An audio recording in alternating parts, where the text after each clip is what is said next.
गोवर्धन की पूजा के माध्यम से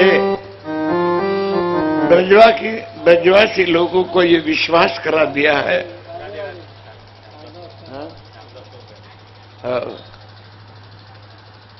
कुछ गलती हो गई, क्षमा मांग। भगवान श्री राधा कृष्ण रत्नदलित सुवर्ण सिंहासन पर विराजमान है। समस्त देवी देवता अपने अपने आसन पर विराजमान है। श्रोतागण अपने अपने आसन पर स्थानापन्न है और गोपियां बड़े प्रेम से शारदा स्तवन करती। मन तुम्हें शारदे माते, नमन तुम्हें शारदे माते, नमन तुम्हें शारदे माते, नमन तुम्हें शारदे माते, नमन तुम्हें शारदे, नमन तुम्हें शारदे माते, नमन तुम्हें शारदे माते, नमन तुम्हें शारदे माते, नमन तुम्हें शारदे। गान तुम्हारा करण शारदा, गान तुम्हारा करण शारदा, स्वर मेरे लगे जाने दो माँ, स्वर मेरे लगे जाने दो माँ, नमन तुम्हें शारदे माते, नमन तुम्हें शारदे माते, नमन तुम्हें शारदे माते,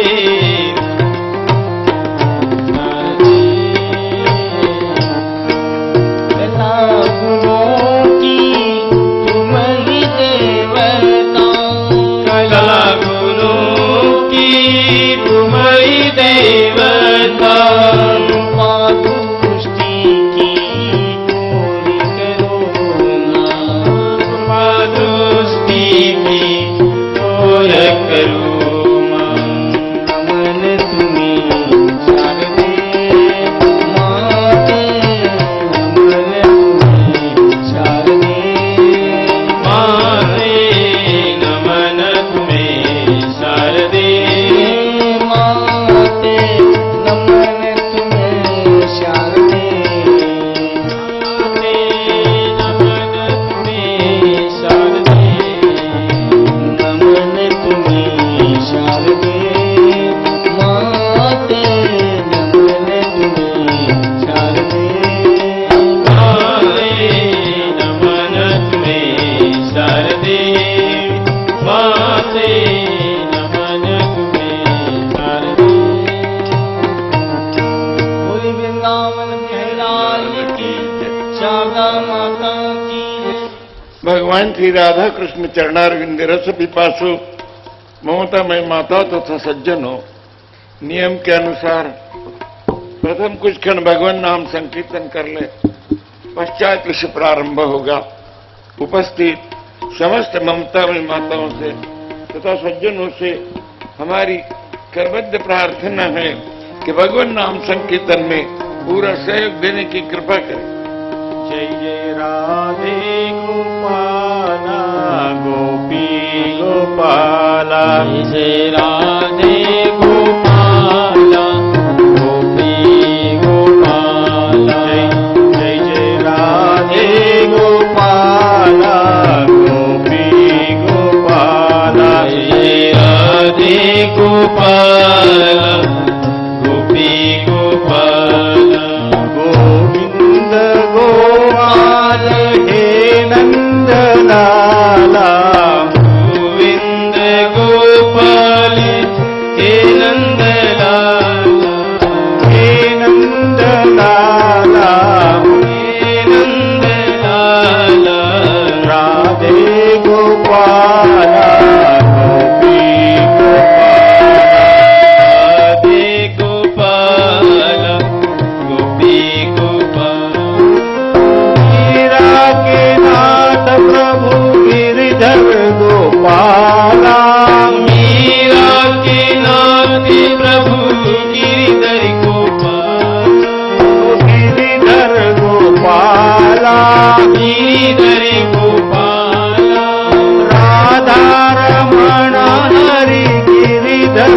गोपाला राधा रमण हरि गिरिधर गोपाला ओ गिरिधर गोपाला गिरिधर गोपाला पीतांबरधारी हे बंसी वाला पीतांबरधारी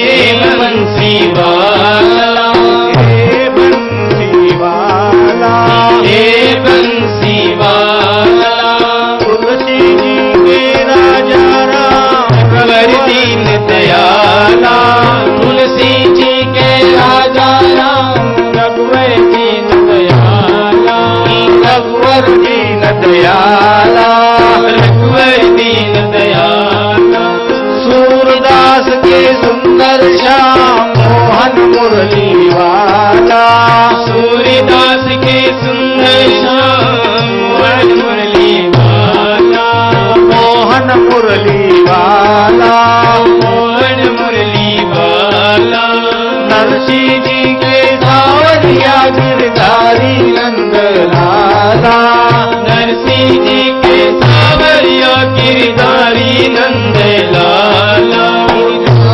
नंद लाला गिरधारी नंद लाला रास रचैया हे मुरली वाला रास रचैया हे मुरली वाला हे मुरली वाला हे मुरली वाला माखन खोइया हे नंद लाला माखन चुरैया हे नंद लाला हे नंद लाला हे नंद लाला भक्तों के प्यारे प्यारे गोपाला भक्तों के प्यारी प्यारी गोपाला आओ गोपाला आओ गोपाला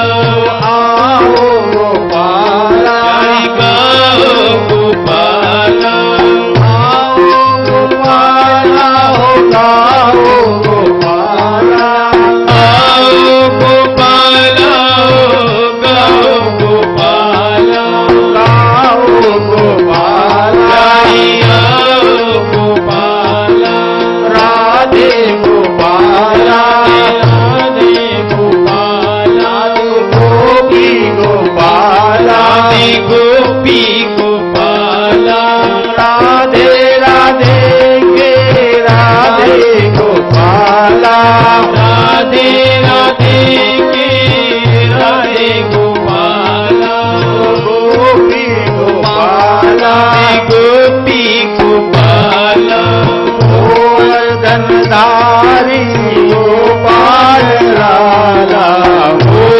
गोवर्धनधारी गोपाल लाला गोपाल लाला गोपाल लाला राधे गोपाला गोपी गोपाला राधे गोपाला गोपी गोपाला राधे गोपाला राधे राधे गोपाला गोपी गोपाला राधे गोपी गोपाला वृंदावन जयनाथ की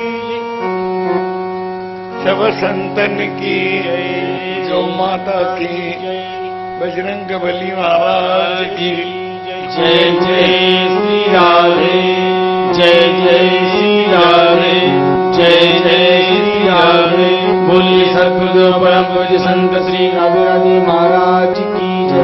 भगवान श्री कृष्ण ने गोवर्धन की पूजा के माध्यम से ब्रजवासी लोगों को विश्वास करा दिया कि भगवान सर्वव्यापी है और जर्रे जर्रे में भगवान व्याप्त है। ऐसी कोई वस्तु नहीं है कि जहां भगवान का अस्तित्व न हो। और पूजा करने वाला और जिसकी पूजा की जाती है वो दोनों जब एक हो जाते हैं तो उस भाव को सोहम भाव बोलते हैं। सोहम का मतलब क्या है? स अहम इति सोहम वेद सूक्त है ये, यानी वो मैं ही हूं, ये दृढ़ भावना हो जाना। ये दृढ़ भावना कब होगी? जब आप भगवान के साथ बिल्कुल एक रूप हो जाओगे। शरीर के आपको कोई सुधि नहीं रहेगी। शरीर है, सब शरीर के कार्य करना है, सुधि नहीं, यानी बेहोश नहीं हो जाना है। संसार का कोई भी कार्य कर रहा नहीं है। लेकिन जब आप ये पूरा जान लोगे कि ये शरीर की प्रत्येक इंद्रियां जो कार्य करती है वो और भगवान के बल पर ही करती है। यदि भगवान इसके अंदर से निकल जाए, अपना कोई इंद्रिय काम नहीं कर सकता। आंख देख नहीं सकती, हाथ काम नहीं कर सकते, कान सुन नहीं सकते, पैर चल नहीं सकते। ये जब पूरी पूरी भावना हो जाएगी कि वो मैं हूं, यानी गीता में भगवान क्या कहते हैं? ममई वंशो जीवलोके जीवभूत सनातना। जीवात्मा परमात्मा का अंश है।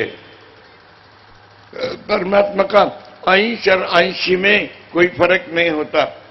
इतनी सारी शक्कर लो और इतनी शक्कर लो, मिठास कुछ कम होगी? कोई मिठास कम नहीं होगी। तो वैसे भगवान, और एक अंश भी भगवान का रहा तो उसमें सब भगवान ही भगवान भरे। तो और इसी भाव को सोहम भाव बोलते कि वे मैं ही हूं। और तो आपको कल बताया था कि ब्रजवासी लोगों की शंका पैदा हो गई। शंका क्या थी ये तो नहीं बताया था, लेकिन शंका ये हो गई कि 7 वर्ष का बालक, गोवर्धन के समय बालकृष्ण की आयु 7 साल की थी। 7 साल को भी 1 महीना कम था। 6 वर्ष और 11 महीने का बालक इतना बड़ा भक्कम गोवर्धन अपने बाएं हाथ के उंगली पर उठा के रखता है, ये कोई साधारण बालक नहीं है। शंका यही आई और नंद बाबा को यही पूछा कि सही सही बताओ, श्री कृष्ण आप ही का है या आपने कहीं से लाए हो? क्या क्यों ऐसा क्यों पूछ रहे? क्या जब आपका है तो जब श्री कृष्ण का नामकरण आपने किया तब हमको निमंत्रण क्यों नहीं दिया? बात बिल्कुल बराबर है। नंद बाबा गोकुल के राजा और धन की कोई कमी नहीं है। ढलती अवस्था में नंद बाबा के पुत्र हो गया और बाल कृष्ण घर में आए तब नंद बाबा की आयु कितनी थी? 86 बरस की आयु थे।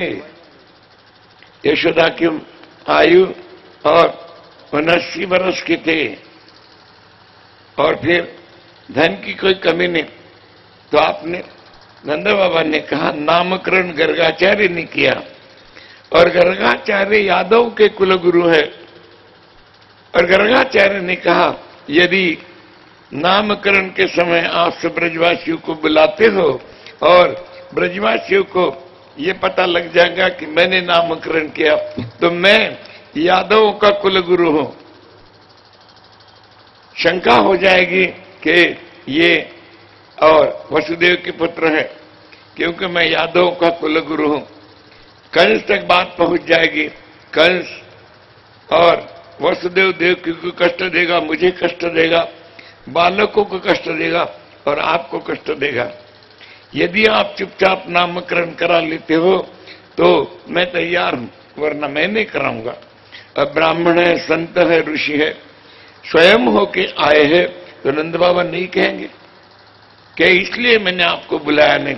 ब्रजवासी लोगों को विश्वास हो गया कि नंद बाबा कभी झूठ नहीं बोलेंगे। नंद बाबा ने यशोदा माता से पूछी, यशोदा कन्हैया अपना ही है ना? कुछ घबरा गई। क्यों? यशोदा के मन में एक शल्य छिपा हुआ है। क्या शल्य छिपा है और हम 1 घंटे के बाद में देखेंगे, अभी पता नहीं है, लेकिन शल्य है। तो करके यशोदा ने पूछी, ऐसा क्यों पूछ रहे कि ब्रजवासी लोगों ने ऐसा पूछा। मैंने समाधान कर दिया, अच्छा लगा उसको। तो यशोदा ने बालकृष्ण से पूछी, कन्हैया तू किसका है रे? कन्हैया रोने लगा। यदि भगवान आपके पास में आए और आप भगवान को पूछो कि तू किसका है, तो भगवान को दुख नहीं होगा। भगवान कहेंगे ये मेरा है और मैं इसका हूं, और ये पूछता है तो किसका है। तो बालकृष्ण ने कहा, मैया ऐसा क्यों पूछती, मैं तो तेरा हूं। यशोदा ने कही, जब तू मेरा है तो मैं देख कितनी गोरी हूं और तेरे नंद बाबा कितने गोरे हैं, और तू क्यों इतना काला हो गया कि मैया तू गोरी है, नंद बाबा भी गोरे हैं, मैं तुम दोनों से भी गोरा था, लेकिन मैं काला होने का कारण तू है। कैसी रे बेटा? माँ मेरा जन्म जब हो गया तब अंधेरी रात थी, क्या हाँ? तुझे नींद लग गई थी, क्या हाँ? मैं आया, मैंने आवाज लगाई, मैया मैं आ गया, मैं तू अपनी नींद में रात भर, और वे अंधेरी रात में इस करवट से उस करवट पर, उस करवट से ऐसा घूमते रहा, तो गोरा गोरा था, सारा अंधेरा चिपक गया, मैं काला हो गया। बोलते रहे वजह से। यशोदा ने पास में ली, समाधान हो गया। और 27वें अध्याय में गोवर्धन का प्रसंग समाप्त होता है। 28वें एक अध्याय में वरुण देव के पराभव की कथा है। वरुण देव अपनी जिह्वा का स्वामी है। देखिए, हर काम करने के लिए भगवान ने 2 इंद्रियां दी है, लेकिन जीव एक ही दी है, और एक जीव को 2 काम करने पड़ते हैं। कौन से 2 काम? एक बोलने का और एक खाने का। तो जिह्वा पर नियंत्रण रखना बहुत जरूरी है। जिह्वा पर नियंत्रण होना ही चाहिए। जिह्वा पर नियंत्रण रखना यानी अच्छा बोलो, अच्छा बोलो, अच्छा खाओ, गलत बोलो और गलत खाओ, ये नहीं है। खान पान में तो आप अच्छा ही बोलना चाहिए। तो आप यदि अपना और आचरण सही रखोगे ना, तो भगवान तो आपके पास में है, भगवान आपको देखेंगे। आप मन में क्रोध वगैरह मत रखो, तो देखो आपको और भगवान की कितनी अनुभूति होती है। तो जिह्वा का स्वामी वरुण देव है। ब्रजवासी लोग 11 का व्रत करते थे। 11 का व्रत करते थे, तब रात भर वे भगवान का भजन करते थे। 11 के महात्म्य में लिखा है कि रात भर जागरण करके भगवान का भजन करो। यदि पूरी रात आपको संभव नहीं है तो 12 बजे तक आप भगवान का भजन करो। ब्रजवासी लोग रात भर जगते थे, नंद बाबा भी जगते थे। आदि आपको बता दिया, ब्राह्म मुहूर्त रात को 3:30 बजे से शुरू होता तो सूर्य के उदय तक होता। यदि आपको बन सके, आप कितने भी व्यस्त रहो, 3:30 बजे से भगवान का भजन करो। क्या करना पड़ेगा? उठो और नहाओ धो बैठो, कोई जरूरत नहीं है। आंख खुल गई, आपसे उठना नहीं होता। बहुत लोग कहते हैं हमारा स्वास्थ्य ठीक नहीं रहता। अरे स्वास्थ्य ठीक नहीं, हमसे उठा नहीं जाता, ये तो और अच्छा है। उठा नहीं जाता तो और फिर काम भी करने की कोई जरूरत नहीं है, सब जानते हैं। तो बस पड़े रहो और भगवान का नाम लेते रहो। ब्राह्म मुहूर्त 3:30 बजे से सूर्य के उदय तक होता है। एक दिन यदि ब्राह्म मुहूर्त में आप नाम लेते हो, साधना करते हो, साधना करना, बड़े बड़े शब्द सुन के आप घबरा मत जाना। साधना करना यानी भगवान का नाम लेना, आपके स्वभाव में भी बदल हो जाएगा। चाहे जितना आपका गंदा स्वभाव हो, देखिए हमारा स्वभाव कैसा है हम नहीं जानते। हमको ऐसा लगता कि हमारा स्वभाव बहुत बढ़िया है, लेकिन अगला व्यक्ति तो जानता है कि हमारा स्वभाव कैसा है। तो बस एक लगातार नाम लेते रहो आपका स्वभाव भी बदल जाएगा, आपकी वृत्ति भी बदल जाएगी। और तो 3:30 बजे से सूर्य के उदय तक यदि एक दिन आप भगवान का नाम लेते हो तो 18 महीने साधना करने का फल मिलता। ऐसा महाभारत में वन पर्व में धौम्य ऋषि ने पांडवों को जो ज्ञान दिया उसमें लिखा हुआ है। 3:30 बजे और 3:30 बजे क्या, और किसी को पूछा जाए कि आप कितने बजे तक, कुछ नहीं, 7:35 को बराबर चाय की सुगंध आई कि मैं उठ जाता हूं। यानी जिसको वो टाइम चाय पीने की आदत है उसको अलार्म नहीं लगाना पड़ता, उसकी चाय की सुगंध गई कि वो उठ जाता है। अरे तो अलार्म भी लगाते लोग, बहुत से करते, अलार्म लगाते, घड़ी रख देते हैं और फिर वो दबा देते हैं। आजकल आपके ये कान को लगाते ना, दिन भर क्या मोबाइल उसको, और कोई कैसा भी हो, बड़ा हो छोटा हो, बच्चा हो, ऑफिसर हो, सेठ हो, जब कुछ काम नहीं रहता वो लेके बटन दबाते रहता। हमारे समझ नहीं आता क्या करता है बटन में, क्या दिखता है। कभी यूं दबाता है तो उसमें भी ये है। वहां एक बार और कोई एक स्त्री बोलती है उसमें, जागो जागो। एक बार हमारे कमरे में रखा हुआ था और एक स्त्री बोल रही जागो। हमने कहा हमारे बंद दरवाजे अंदर घुसी कैसी है जागो बोलने वाली, और हम कहा। फिर पता चला कि हमारे ही खास हीरे का वो था। तो कहने का भावार्थ ये है, आप ये आदत रखो सवेरे जल्दी उठने की, चाहे जितने आपको कष्ट हो। आप देखो, स्वयं की तारीफ करने के लिए हम नहीं बोल रहे, वास्तविकता बोल रहे। हमने आपको बताया है कि एक वीरा में जो अभी होकार हो गया, हमारी बाईपास सर्जरी हो गई। डॉक्टर साहब को पता चला कि बाबा था पता कि बाबा जी बहुत जल्दी उठते हैं। बोल दिया सब लोगों को जो आप वहां आते थे कि देखो बाबा जी को जगने मत देना। ये क्या, अच्छा जगना, हम तो हमारे समय पर जग गए कि डॉक्टर साहब ने बोला जगना नहीं। अरे हमने कहा बाथरूम जाने देता कि नहीं, बोलो क्या डॉक्टर साहब को कि नहीं बोलो मत, यानी और उसी को डांट दिया। हाँ जाओ, फिर जाते थोड़ा मुंह हाथ धोते बस, तो उठ जाते थे। आपको अभ्यास होना चाहिए, अभ्यास होना चाहिए, उतना विश्वास होना चाहिए। यदि आपको ऐसा बताया गया कि आपका जो 1 लाख रुपया आना है वे, और कल ठीक आप और नहा धो के यदि 6:30 बजे उसके पास पहुंच जाते तो मिलता है। आप कितने बजे जगोगे? आप 2 बजे जगोगे। बार बार घड़ी देखा करेंगे, नींद भी नहीं आएंगी। हाँ, आज 6:30 बजे मेरा 1 लाख रुपया मिलने वाला है, 6:30 बजे मेरा 1 लाख रुपया मिलना क्या। 1 लाख रुपए की कितनी लगन लगी, रुपया रहने वाला नहीं है। और ये भगवान सदा रहने वाला है, तो लो भगवान की लगने दो। और आप चमत्कार तो देखो भगवान की लो लगने का। तो नंद बाबा रात हो गई ऐसा समझ के आधी रात को ही जमुना जी पर नहाने चले गए। गोता लगाया तो वरुण देवता के सेवक उनको वरुण लोक में ले गए रात को।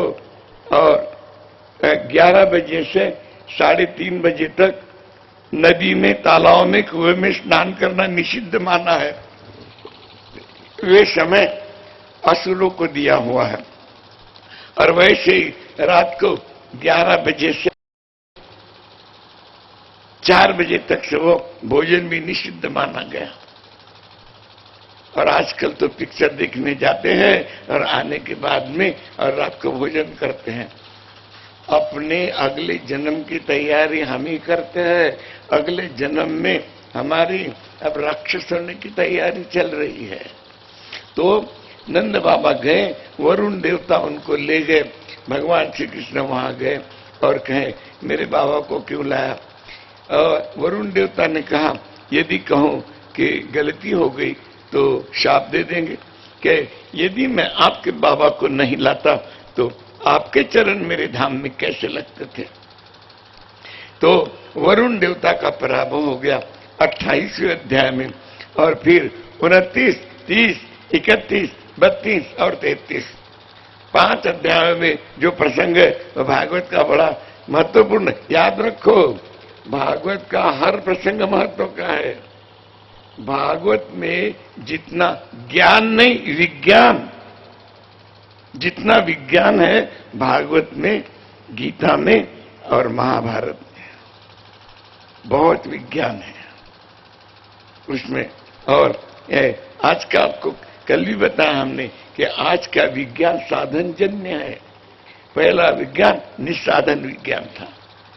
तो वे और श्रीमद् भागवत को ये 10वें स्कंद पूर्वार्ध में 29, 30, 31, 32 और 33 5 अध्यायों में रासलीला है। समस्त भागवत को भगवान ने अपना शरीर बोला है। इसमें का जो 10वां स्कंद है उसको भगवान ने अपना हृदय बोला है। और ये जो 5 अध्याय है 29, 30, 31, 32 और 33 इनको पंच प्राण बोले हैं।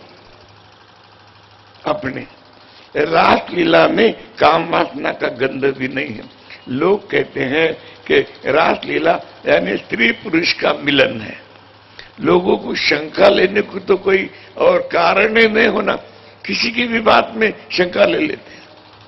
शंका लेने का क्या कारण है? अरे गीता कहती है संशयात्मा विनश्यति, जो बार बार शंका लिया करता है उसका पतन हुआ करता है। किसी बार अपना मन बिल्कुल निर्मल रखो। और राम जी ने क्या कहा है सुंदरकांड में, निर्मल मन जन सो मोहि पावा, मोहि कपट चल छिद्र न भावा। तो शंका मन में रखी कि आपका पतन हो जाएगा। तो वे संशयात्मा विनश्यति गीता भी बोलती है। तो और ये नहीं है कि स्त्री पुरुष का मिलन है। बताइए, आप खूब भागवत सुने हो बड़े बड़े लोगों के, हम तो साधारण वृद्ध आदमी हैं। भागवत बोलने वाले बहुत बड़े बड़े लोगों की भागवत आपने सुनी है। तो के और वे आप बताइए कि रासलीला में पुरुष कितने थे? आप बोलेंगे रासलीला में एक पुरुष था। पूछा जाएगा एक पुरुष, वो कौन सा पुरुष है? आप बोलेंगे भगवान श्री कृष्ण। अच्छा, यदि आपने हमसे पूछा कि रासलीला में कितने, और भागवत से पूछा कि रासलीला में पुरुष कितने थे, भागवत क्या बोलेंगी? रासलीला में पुरुष एक भी नहीं था। एक भी नहीं था। श्री कृष्ण पुरुष नहीं है क्या? देखिए, 9 वर्ष के व्यक्ति को आप क्या बोलेंगे? 9 साल के व्यक्ति को आप क्या बोलोगे? पुरुष बोलोगे? नहीं बोलोगे। स्त्री बोलेंगे? नहीं। तो 9 वर्ष के व्यक्ति को आप क्या बोलेंगे? आप बालक बोलेंगे। तो श्री कृष्ण की आयु रासलीला के समय 9 साल की थी। भागवत में भी 9 साल की है। और गर्ग संहिता जो गर्गाचार्य ने लिखी है, जो यादव के कुलगुरु थे, उसमें भी 9 साल के थे।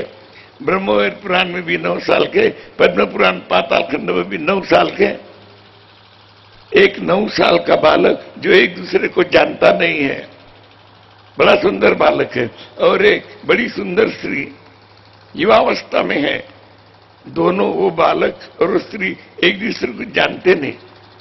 वो यदि एक दूसरे से लिपट जाए, अभी घोर कलयुग है, लिपट जाए तो, और उस स्त्री को उसके प्रति कोई काम वासना होगी, उसको तो मातृभावना होगी, बच्चा समझेगी, और वो बच्चे को भी और उसके प्रति मातृभावना हो जाएगी। इसको तो पुत्र भावना होगी और उसको तो कहां ये मिलन है? और वे अच्छा, यदि स्त्री पुरुष का मिलन आप बोलोगे तो हर स्त्री पुरुष के मिलन में पाप है। हर स्त्री पुरुष के मिलन में पाप है क्या? देखिए, एक पिता की पहली कन्या है, कन्या की शादी हो रही, जल्दी हो रही है, पिता भी युवावस्था में है और कन्या भी युवावस्था में है। कन्या की शादी हो गई, घर जोड़ा बंधा है और अपने पिता को प्रणाम करने जा रही। देखिए, जिसके साथ में कन्या की शादी हुई वो साथ में है, वो कन्या के ससुराल वाले और बड़े बड़े लोग साथ में है, उसका ससुर भी है और पिता को प्रणाम करके वे दोनों को, और असह्य हो गई एक दूसरे का प्रेम, दोनों एक दूसरे को लिपट गए। मिलन शुद्ध है या अशुद्ध है? कन्या और पिता का मिलन कितना शुद्ध है? दूसरा कोई देखेगा तो उसके बारे में शंका लेगा कि अरे वाह रे वाह, ये कन्या को लिपट रहा। अरे लेकिन वहां तो और पिता है, कन्या है, कि पिता और कन्या का मिलन कितना शुद्ध है, उससे कई गुना शुद्ध गोपी और कृष्ण का मिलन है। और समझ लेंगे, एक माता का और युवावस्था में पुत्र है, माता भी युवा है, पुत्र भी युवावस्था में है। पहला पुत्र है, पुत्र परदेश में गया, परदेश से आते आते उसने अपनी माता से कहा कि मां, हवाई अड्डे पर तुम मुझे लेने के लिए आना। माता हवाई अड्डे पर पहुंच गई। कितनी भीड़भाड़ होती है। पुत्र ने माता को देखा, दोनों युवावस्था में, मां भी जवान है, पुत्र भी जवान है, हाथ लगा और दौड़ते दौड़ते आया और दोनों एक दूसरे को मिल गए। हवाई अड्डे पर कितनी भीड़ होती है, तो क्या ये मिलन अशुद्ध है? पुत्र और मां का मिलन अशुद्ध है? अरे उससे भी ज्यादा गोपी और कृष्ण का मिलन है। हर बात में शंका लेने में क्या रखा है, अपनी खोपड़ी खराब है। तो वे और रास लीला में काम वासना का गंध भी नहीं है, बिल्कुल बंधन है। और ये क्या स्त्री पुरुष के मिलन की बात है? अरे रासलीला, भागवत कितना पवित्र ग्रंथ है, बहुत पवित्र ग्रंथ है, और इसमें और के कितनी पवित्रता भरी हुई है। तो ये जीवात्मा और शिवात्मा का मिलन है, इसमें और काम वासना को कोई गंध भी नहीं। और क्यों कि ये शारीरिक मिलन नहीं है। देखो, संसार और भगवान, मन और भगवान, ये सजातीय तत्व है। जरा ध्यान से सुनना आपने, मन और भगवान ये सजातीय तत्व है, मन और संसार ये विजातीय तत्व है। यानी मिलन जो होता है, एकता जो होती है, वो सजातीय तत्व की एकता होती है। चीनी और पानी एक करोगे मिल जाएगी, सजातीय तत्व हो गया। नमक और पानी एक करोगे मिल जाएगा, सजातीय तत्व हो गया। और नमक और पानी एक हो जाएगा, सजातीय तो। रेत और पानी एक करो मिलेगा नहीं, ये विजातीय तत्व हो गया। वैसा संसार और मन ये विजातीय तत्व है। याद रखो, मन संसार में कभी भी लगेगा नहीं। यदि आपका मन संसार में ही लगा रहता तो आप इतनी संख्या में भागवत सुनने को नहीं आते और इतनी बार भागवत भी नहीं करते, बिल्कुल नहीं करते थे। तो मन, संसार में मन नहीं लगता, संसार में आप अशांत हो, इसके बारे में आपको शंका है, उसके बारे में शंका है, खाने में शंका है, पीने में शंका है, तो कैसा आपका मन संसार में लगेगा? नहीं लगता। तो संसार और विजातीय तत्व है। अब मन लगा तो संसार भगवान में ही लगेगा, भगवान में मन लगा, क्योंकि भगवान और मन ये सजातीय तत्व है, तो मिलन सजातीय तत्व का होता है। तो इसमें काम वासना का गंध भी नहीं है, काम वासना की इसमें कोई आवश्यकता नहीं है। और रास लीला 29, 30, 31, 32, 30 और 5 अध्याय में है। रासलीला का पहला श्लोक है, भगवान 29वें अध्याय का पहला श्लोक है, भगवान पिता रात्रि ही शरदोत्फुल्ल मल्लिका वीक्षरंतु मनश्चक्रे योग माया उपासिता। यानी भगवान ने वे रात्रि को देखा। कौन सी रात्रि? तारात्रि, यानी द्वापर में। आज रासलीला होकर कितना समय हो गया? 5108 साल हो गए कृष्ण की लीला होके। तो उतना समय रासलीला का हो गया। तो उस समय भगवान पितारात्रि शरदोत्तर मल्लिका, यानी भगवान ने सब निर्मल आकाश को देखा। और जब अपना मन निर्मल हो जाता तभी तो कोई चीज इसमें रख सकते हैं अपन निर्मल। ये पानी में यदि कोई गंदी चीज पड़ी है तो निकले से हम पानी में कुछ डाल सकेंगे? और नहीं डाल सकेंगे। तो वे निर्मल हुए सिवा उसमें तारात्रि, यानी वही रात, ऐसा नहीं है उसका अर्थ। जिस समय आपका मन शुद्ध हो जाएगा वे समय। एक बात बता दूं, स्व प्रचार के लिए नहीं बताते। प्रचार तो इतना है हमारा कि अगली 2 साल की तारीख निश्चित हो गई है। उम्र 82 साल की चल रही है और आगे 2 साल के निश्चित हो गए हैं। तीसरे साल के भी हमारे तबला मास्टर को मांग रहे हैं तारीख तो सब वही लगाता है। उसकी डायरी देखो, उसने बता दिया कि गुरुजी 2 साल तो पूरे बुक है, किसी को देना नहीं, हम देते ही नहीं है। तो फिर और उम्र 82 साल की है। तो और प्रचार कहने का मत बहुत है, प्रचार के लिए नहीं। लेकिन इस शरीर के जो नाना जी थे, इस शरीर के तारात्रि का अर्थ बता रहे हूं, यानी वो क्षण वे एडवोकेट थे। उनका मंदिर भी है गांव में, उनकी मूर्ति है हमारी। और भगवान की इतनी कृपा है कि हमारे नाना जी और हमारे दादाजी दोनों संत थे। तो वे तो एडवोकेट थे पहले नाना जी। तो कोर्ट में दोपहर को 1 बजे आर्गुमेंट चल रहा था। उस समय के एडवोकेट थे, आज कई साल हो गए उसको। उस समय के तो आर्गुमेंट चलते चलते ही हा कृष्ण बोले और गिर पड़े। भागवत तो पढ़ते ही थे, घर में तो ये रिवाज है, बच्चे से सबको और भागवत पढ़ना पड़ता है। रोज कुछ ना कुछ पढ़ना ही पड़ता है घर में, चाहे कन्या रहो चाहे पुरुष हो, सबको पढ़ना पड़ता है। इसीलिए हमारी और बहुत एक भतीजी है, बहुत बढ़िया भागवत करती है हमारे शरीर का। उसका बेटा तो डॉक्टर है, MD है, 2 बेटे इंजीनियर है, यवतमाल में रहती है। तो वे वो भी भागवत करती है। नागपुर में तो बहुत होते हैं उसके। तो वे और तारात्रि, यानी 1 बजे का समय था। तो वो हो गए। तो और बाद में वो कोर्ट में कभी गए नहीं, कोर्ट की सीढ़ी नहीं चढ़े, वहां गए तो फिर भागवत देकर वैसे भी भागवत करते थे, लेकिन एडवोकेट होकर भी करते थे। तो तारात्रि का मतलब ऐसा है वो क्षण। यहाँ रात्र लिखा है और वो दोपहर की 1 बजे की बात है। तो वे और भगवान ने देखा और भगवान ने आह्वान की, तो भगवान ने बंशी बजाई। आपको बता दिया, पहले नाद है और बाद में स्वरूप है। नाद ब्रह्म के बाद में और रूप ब्रह्म है। तो बंशी बजाए। गोपियों ने बंशी कहां सुनी? अपने घर में सुनी। अपने घर में गोपी सारी काम में थी। काम में, भैया वो पंखा किसके लिए रखा है? वो जरा थोड़ा हमारी तरफ कर दे। देख भैया, देखिए। हाँ,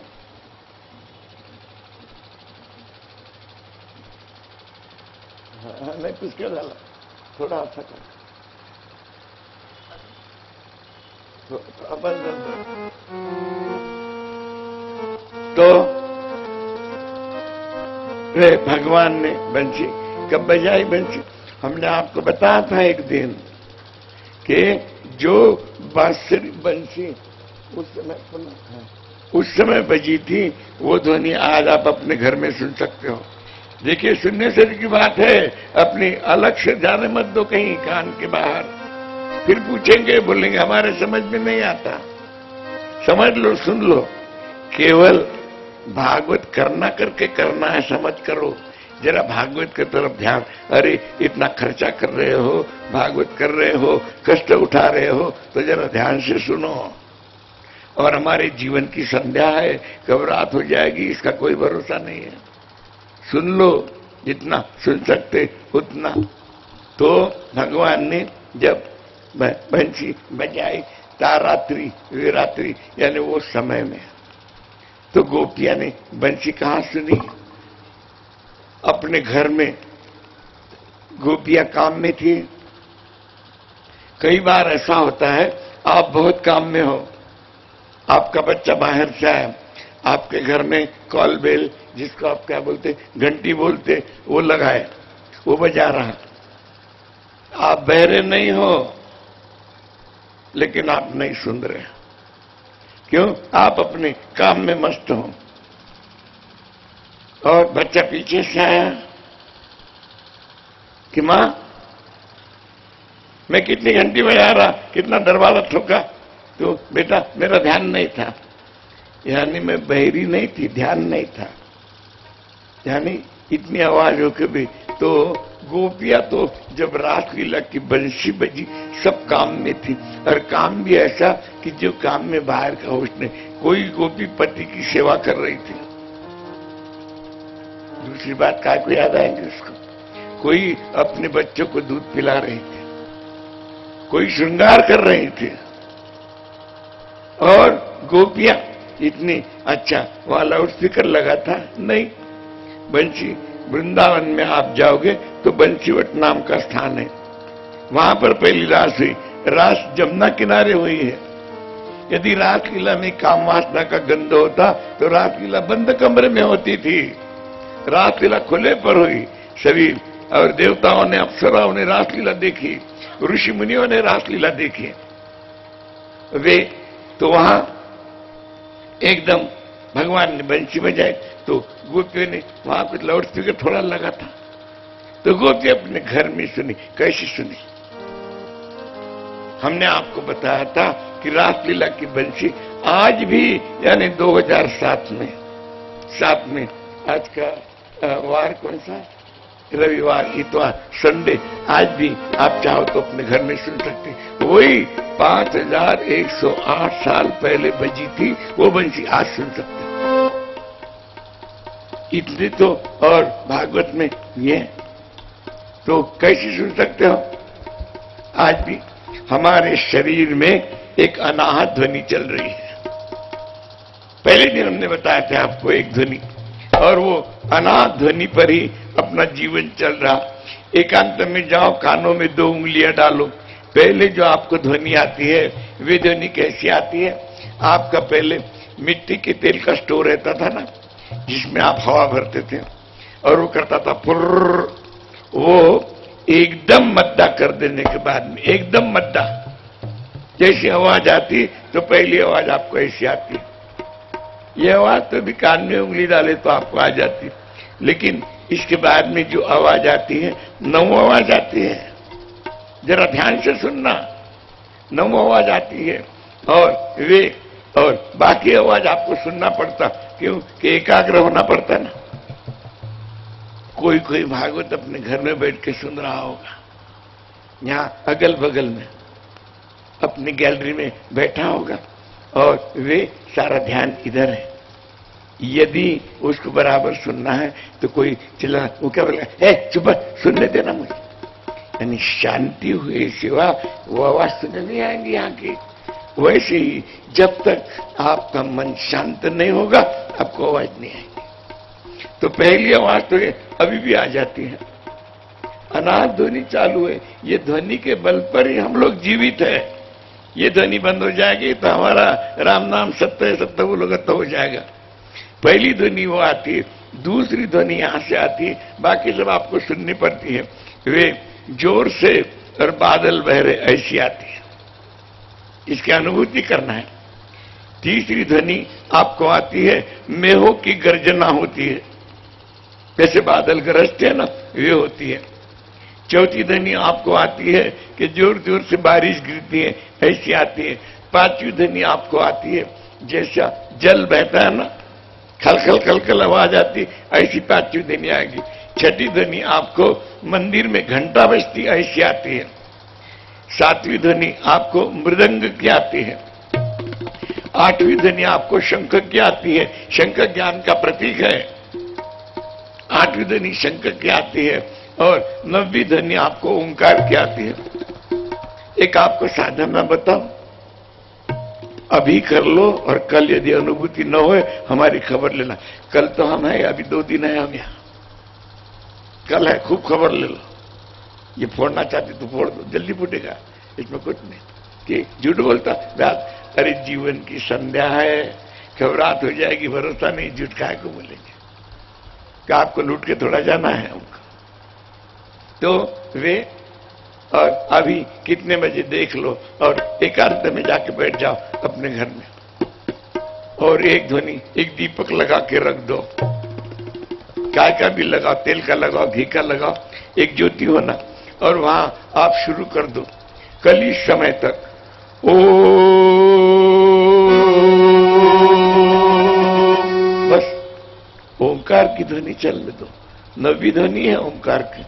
ओम कल इस समय तक जब ये करना तो ध्वनि बंद हो जाने के बाद में आपको क्या अनुभूति है देखो। आज करना है तो अभी चले जाओ, करो और कल आके बोल दो। वे आपकी ध्वनि बंद होने के बाद में आपको आवाज आएगी ओम, आपका आवाज बंद हो जाएगा। टेप फेप कुछ लगाना नहीं वहां पर, बस टेप, यहाँ सारा टेप लगा हुआ है, पूरा टेप। यदि यहाँ टेप नहीं लगा होता तो दिल्ली की आवाज यहाँ नहीं आती थी। यदि यहाँ टीवी नहीं होता तो दिल्ली का चित्र यहाँ नहीं। लाओ टीवी यहाँ देख लो। टीवी माध्यम, ये टीवी ये बक्सा माध्यम है। वैसा तो आपको बोल दिया था, निर्गुण निराकार रूप से, सगुण साकार रूप से, अध्वनि रूप से भगवान सर्वव्यापी है। इतना होने के बाद नहीं कहते भगवान दिखता नहीं, भगवान, अरे हमको भगवान को देखना कहाँ है? देखना नहीं है, खाली हम अपनी शंका कुशंका करते रहते हैं। क्या करना है याद रखो, आज मरे कल दूसरा दिन। भगवान मेरे मरने के पहले मुझे भगवान दिखना चाहिए, ये निश्चय कर लो और भगवान को देखो। दिखते कैसे नहीं? तो और वे ध्वनि आती, आपको ध्वनि बंद होने के बाद में भी ओम ये ध्वनि आएंगी। और 10वीं ध्वनि आपको बंशी की आती। बंशी की ध्वनि आपको आई कि आप व्याकुल हो जाओगे भगवान को मिलने के लिए। और आप फिर भगवान का मिलन कैसे होगा? यहां तो गोपी वहां भागते गए। चिंता मत करो, आपके घर में जो मूर्ति है, जो चित्र है, वहीं से आपको दर्शन होगा। आप व्याकुलता हो। और फिर गोपियों ने भी बंशी सुनी, बंशी गोपियों ने सुनी और गोपियां काम में लगी थी, दौड़ते गए। लोग पूछते हैं इतने रात में अकेली स्त्री कैसे दौड़ती है? गोपियों ने कुछ 10-5 स्त्रियों को थोड़ा बोला, तू चल रहे क्या? तूने सुनी क्या बंशी? तू चल रहे क्या? मैं जा रहे हूं, तो चल नहीं। बंशी सुनी और भागती निकली। और लोग कहेंगे इतने अकेले में ये जाती है, जाती है नहीं जाती आप सोचो, हम आपको बताते हैं खाली। और आपका एकलौता बेटा है, बड़ा लाडला बेटा है और घर में पुरुष कोई नहीं है, आप स्त्री अकेली घर में है। और कहीं से तो भी फोन आ गया कि नाके पर आपका बेटा और एक्सीडेंट से बेहोश पड़ रहा है और वो हाँ मां ऐसा पुकार रहा है। बेटा आप क्या करोगी? आप किसी को फोन करोगी? नहीं। डॉक्टर को फोन करोगी? नहीं करोगी। आप मुंह हाथ धोगी? नहीं धोगी। कपड़े धोगी? नहीं धोगी। कपड़े बदलूंगी? वो भी नहीं बदलेगी। अरे आईने में भी नहीं देखूंगी, घर को ताला लगाना भी भूल जाऊंगी। क्यों? कि मेरे लाडले का क्या हो गया? आप तुरंत भागते जाऊंगी। रात है ये नहीं सोचेंगी कि इतनी रात को अकेले कैसी जाऊं, नहीं सोचेंगी। क्यों? कि बेटे की लगन लगी है। वैसी ही जब आपको कृष्ण की लगन लग जाएगी, आपको कुछ दिखेगा नहीं, कृष्ण अपने को आत्मसात कर लेगा। सीधी सीधी बात है। आ गई और गोपियां भागते गई। कोई गोपी कोई काम कर रही थी, कोई तो वहां जाते से बंशीवट पर भगवान ने क्या बोला, ये लिखा है भागवत में श्लोक है, स्वागतम्मो महाभागा। भगवान ने, अरे देखो कोई गोपी के मुंह को काजल लगा है अधूरे कपड़े पहनी हुई है और बच्चे को दूध पिला रही थी। एक स्तन खुला है, एक बंद है। गोबर से हाथ नहीं कोई लीप रही थी तो वैसी भाग गई। तो भगवान ने क्या बोलना था, अरे जरा नहा धो के श्रृंगार करके और वो काला पीला क्या लगाते वो करके तो आना था। भगवान ने क्या कहा, भागवत में श्लोक लिखा हुआ है, स्वागतम महाभागा। भगवान ने स्वागत किया, यानी मैं तुम्हारा स्वागत। क्यों स्वागत किया कि मेरे मिलन के लिए कितनी व्याकुल होती है। भगवान पहले तो स्वागत करते हैं, लेकिन बाद में भगवान परीक्षा लिए बिना आत्मसात नहीं होते। लक्ष्य ध्यान में रखो, भगवान अपनी परीक्षा लेते हैं, हर समय परीक्षा लेते हैं। और भगवान परीक्षा कैसे लेते हैं? हाँ, भगवान कहां से? गुरु के माध्यम से भगवान परीक्षा लेते हैं। परीक्षा तो भगवान लेते ही हैं, और परीक्षा में सफल हो गए तो फिर भगवान आपके और भगवान के बीच में का दुआ गुरु है आपका। तो वे और गई, तो जब क्यों आई तो भगवान ने पूछा तो गोपियां अपना आने का कारण बताती हैं। अच्छी बांसुरी बजाई रे नंद लाला, वो अच्छी बांसुरी बजाई रे नंद लाला, मीठी बांसुरी बजाई रे नंद लाला, मीठी बांसुरी बजाई रे नंद लाला, नंदलाल मारे बज गोपाला, नंदलाल रे भज गोपाला, अच्छी बांसुरी बजाई रे नंद लाला, अच्छी बांसुरी बजाई रे नंद लाला, मीठी बांसुरी बजाई रे नंद लाला, मीठी बांसुरी बजाई रे नंद लाला, नंद लाला रे भजी गोपाला, नंद लाला रे भजी गोपाला, अच्छी बांसुरी बजाई रे नंद लाला, अच्छी बांसुरी बजाई रे नंद लाला, मीठी बांसुरी बजाई रे नंद लाला, बांसुरी बजाई रे नंद लाला, बंशी की आवाज मैंने माला में सुनी थी, बंसी की आवाज मैंने माला में सुनी थी, बारो बारो रोव तो छोड़ाई रे, ओ बारो छोड़ाई रे नंद लाला, नंद लाला रे भजी गोपाला, नंद लाला रे भजी गोपाला, अच्छी बांसुरी बजाई रे नंद लाला, अच्छी बांसुरी बजाई रे नंद लाला, मीठी बांसुरी बजाई रे नंद लाला, मीठी बांसुरी बजाई रे नंद लाला, बंशी की आवाज मैंने बनघट पे सुनी थी, बंसी की आवाज